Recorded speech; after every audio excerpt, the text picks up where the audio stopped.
Hello and welcome to 10 Minute Takes, where we review films and our rating system is see it, wait for it, or pass it. Nope, you can do it.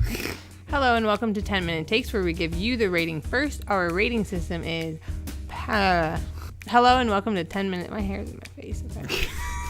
Hello and welcome to 10 Minute Takes, where we give you the rating. Our rating system is give you the rating first. Where we give you the rating. But we can give them the rating at any time. We got to let them know that we're giving them the rating first. Then we're going to talk about why we gave them that rating. God damn it, this is complicated. I don't know how actors live their life. Hello and welcome to 10 Minute Takes, where we give you the rating first. Our rating system is see it, wait for it, or pass it. Today we are doing Smallfoot. Did I do it? Yeah, but then you got to ask me if I'm ready. Oh, are you ready? Well, now you got to do it again. No! Hello and welcome to 10 Minute Taste. I can't do this. I'm never doing this again after today. Okay. Hello and welcome to 10 Minute Takes, where we give you the rating first. Our rating system is see it, wait for it, or pass it. After, we will discuss what we did and did not like about the film. The film that we are doing today is Smallfoot. Are you ready to rate this? There you go. That was it. End of our takes reel. You're not doing that. Yes, I am. No, you're not. No, you're not. I am ready to rate this. Give me the countdown. Okay, 3, 2, 1. Wait for it. Oh, you were super into it. I did really like it, but there are some things that I think that bring it down just a notch. Okay. We can talk about it. We will. Smallfoot tells the story of a Yeti village that lives on top of a mountain that is surrounded by clouds. They can't see the bottom. They don't know what's underneath of the clouds. They have a set of stones that tells them their history and all these rules they need to abide by to live their lives. And if they don't, the whole civilization will fall apart. At least that's what they're told. So then one day when one Yeti is brought up to take his father's place as the gong ringer for the village, he goes into the seat to it's like a slingshot thing that they do.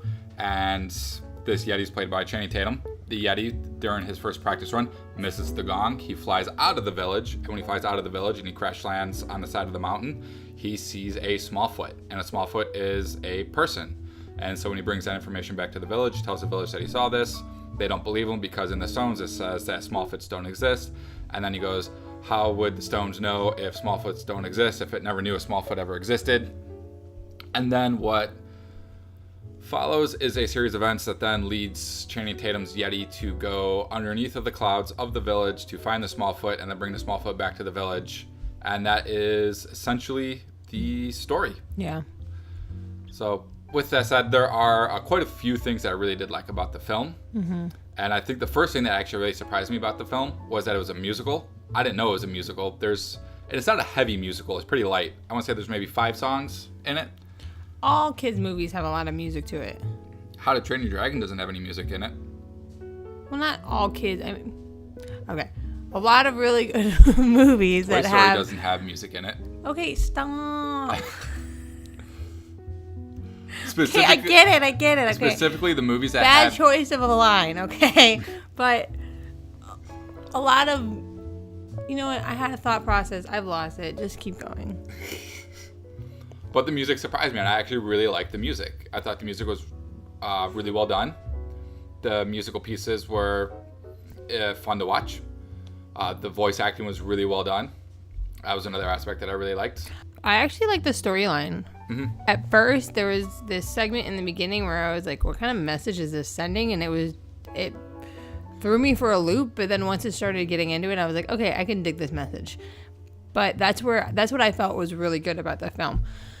The music I thought was good. I didn't think it was great. So what I meant earlier by saying whatever I even said, but I think that a lot of recent good big films have been more of a musical, like Moana and Frozen.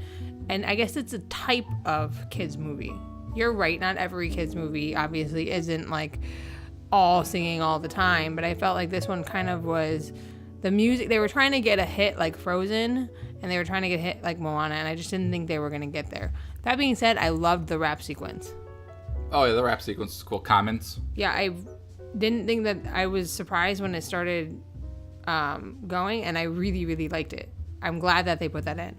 Those were the things that I liked. Yeah, and I think part of you touched on it during the things that you liked when you were talking about the film. You felt like you felt the message was weird in the beginning, and it does have some like mixed sort of messages. It's a little uneven in it's what it's trying to portray.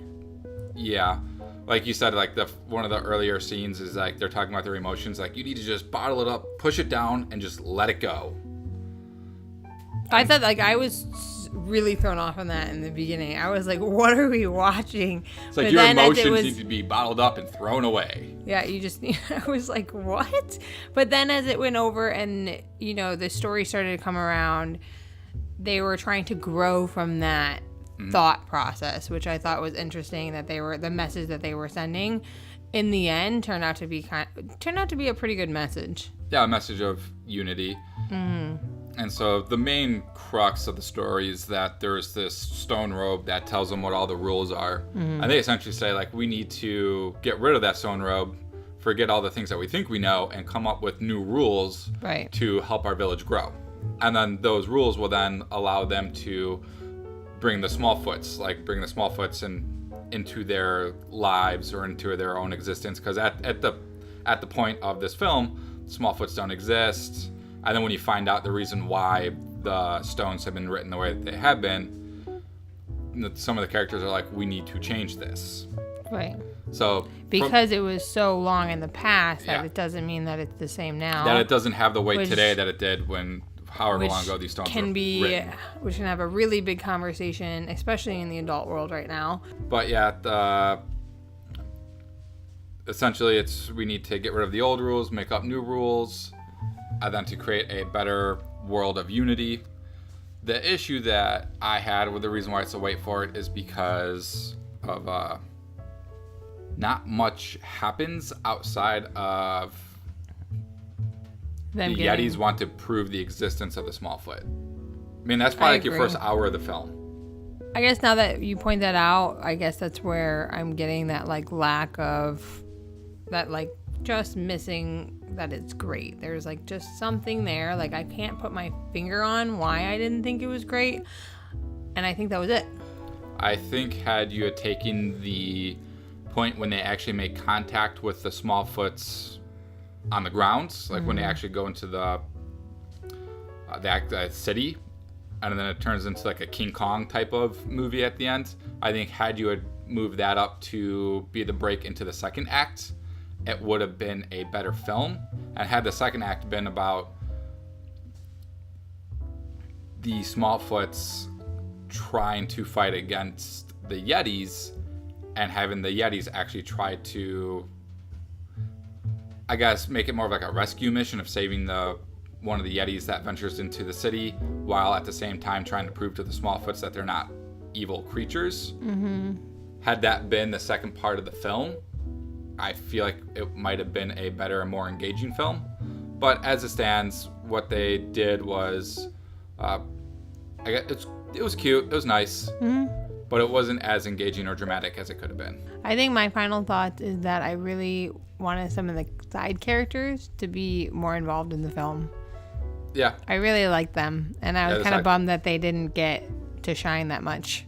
Yeah, because there's a large portion of the film where it's just Channing Tatum and James Corden's character, which is perfectly fine, but I really missed those other characters, and I wanted them more in it more. And I think that maybe would have had to see it if I had gotten to see that more.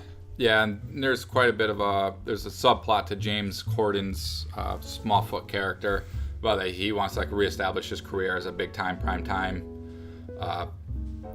animal guy. He's kind of like a Steve Irwin in this world, but his brand too close.